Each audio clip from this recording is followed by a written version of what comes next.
So, as everyone knows, Brian is Chief Market Strategist at BMO Capital Markets. And we're going to talk about a wide range of subjects today, but I wanted to kick off with this notion of concentration. It's all over the financial news media.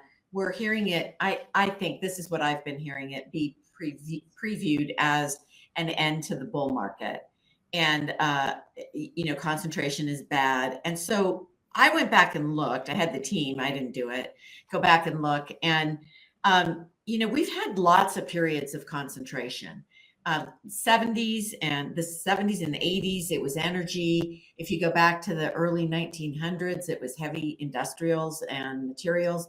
So I kind of want to take a crack at it and we're going to throw up the first chart, which basically shows the sectors as they are allocated currently. And you'll be able to see that technology is a dominant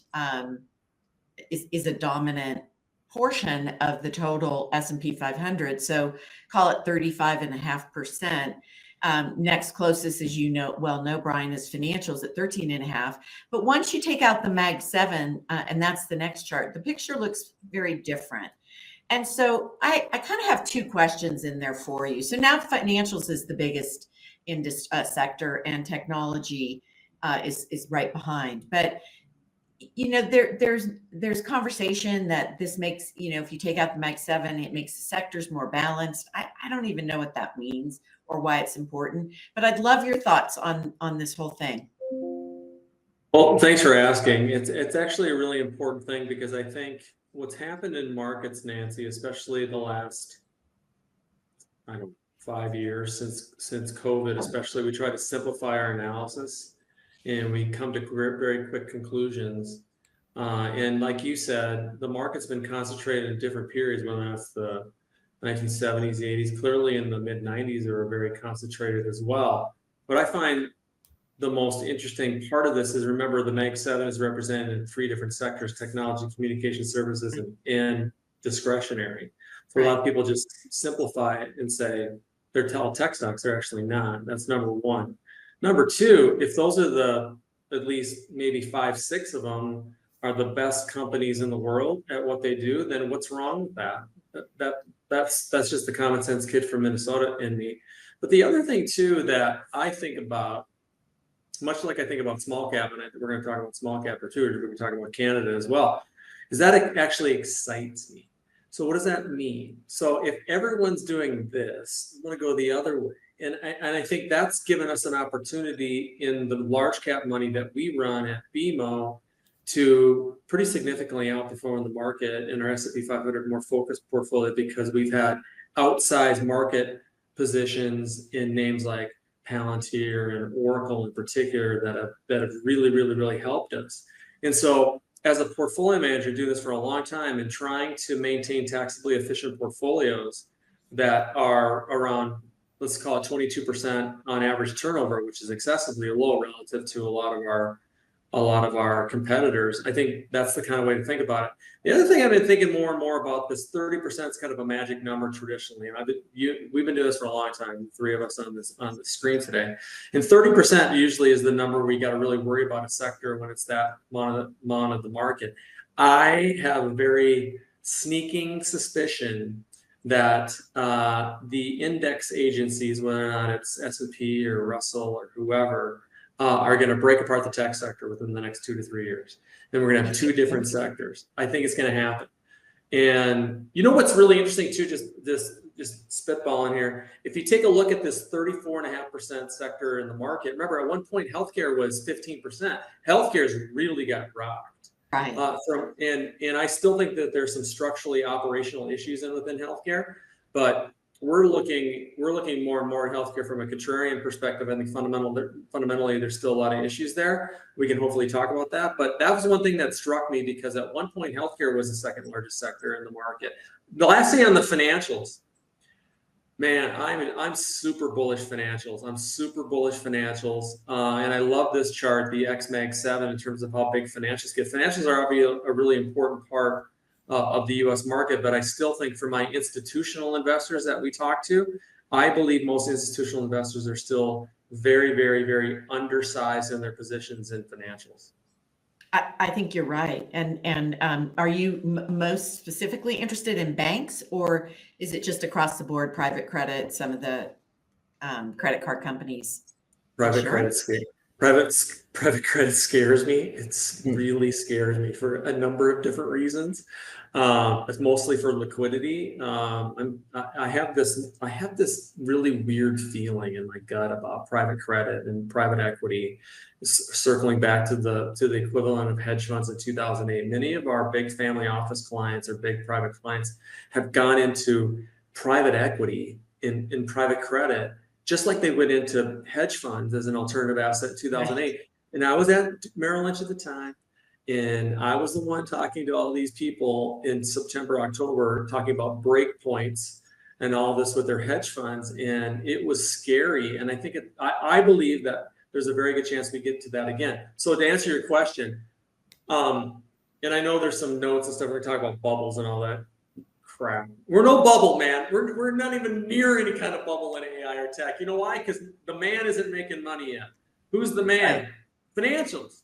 The banks aren't making any money. If you take a look at on a relative basis, we're like baby steps. At a baseball game, we're maybe bottom of the second inning in terms of IPOs, secondaries. We haven't had any stupid mergers yet. When you have M&A, when you have mergers done with stock deals, when you have IPOs peaking and you got a lot of secondaries coming, that's when you're in trouble, Barney Rubble, on AI and technology. And that's when financials will mess the whole thing up again. So we're not even near that. However, given what's happened in these cycles on these stocks, Nancy, so for instance, a couple of years ago, everybody hated Citigroup.